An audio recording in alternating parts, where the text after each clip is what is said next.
আমি একজন শিল্পী মানুষ, আমি কি ভূমিদস্যু? আজকে যাদেরকে আমি এই দুই হাতে ছোটবেলা থেকে লালন পালন করেছি, যাদেরকে আমি মানুষ করেছি, আমার জীবনের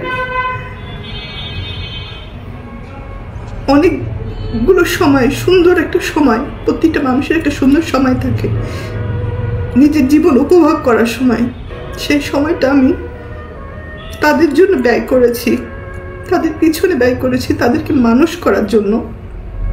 কারণ আমার বাবা মায়ের সন্তান আমার সন্তান না, কিন্তু তারা কিন্তু আমার দায়িত্ব না। তারপরেও আমি আমার ভাই বোনদেরকে নিজের সন্তান হিসেবে লালন পালন করেছি, দায়িত্ব পালন করেছি। নিজের ভবিষ্যৎ, নিজের ভালো লাগা মন্দ লাগা অনেক কিছুই বাদ দিয়ে দিয়েছি শুধু আমার ভাই বোনদেরকে মানুষ করার জন্য।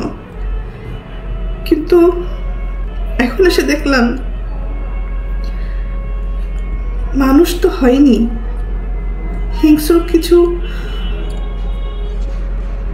পশুও বলবো না, পশুরা তো আসলে খুব কৃতজ্ঞতা থাকে পশুদের মধ্যে, কিন্তু এদের মধ্যে সেই কৃতজ্ঞতা বোধটুকু নেই। আর উপরের দিকে থুতু ফেললে তো নিচের দিকেই আসে। কাদের নামে অভিযোগ করব? অভিযোগ তো আসলে করে বাইরের লোকদের নামে। আর আমি যেহেতু আমার ভাই বোনদেরকে, আমার বাবা মাকে অনেক ভালোবাসি, যার কারণে আমার জীবনে আমি অনেক কিছু ফেস করেছি তাদের দ্বারা।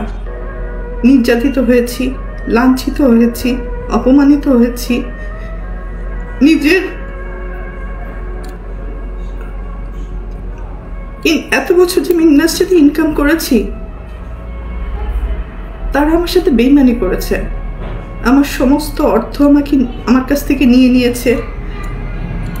আমার টাকা দিয়ে কেনা সয় সম্পত্তি কোনো কিছুই আমার নামে ছিল না, আমার প্রত্যেকটা ভাই বোনের নামে ছিল। আমার অ্যাকাউন্টগুলো শূন্য ছিল এবং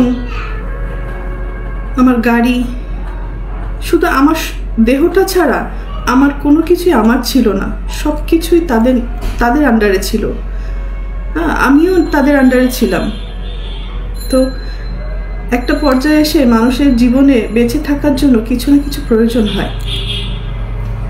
তো বেঁচে থাকার মতো শুধু আমার জানটা ছিল হয়তো। তো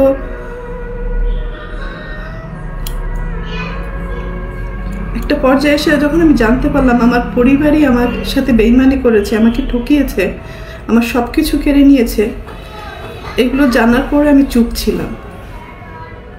আমি যাদেরকে কোলে পিঠে মানুষ করেছি এই হাত দিয়ে, আমি তাদের দ্বারা অনেক বেশি নির্যাতিত হয়েছি। তারা আমাকে ফিজিক্যালি অ্যাসল্ট করেছে, আমার টাকা চুরি করে আমাকে মারার প্ল্যান করেছে, আমাকে খুন করে ফেলার জন্য টাকা দিয়েছে খুনিকে।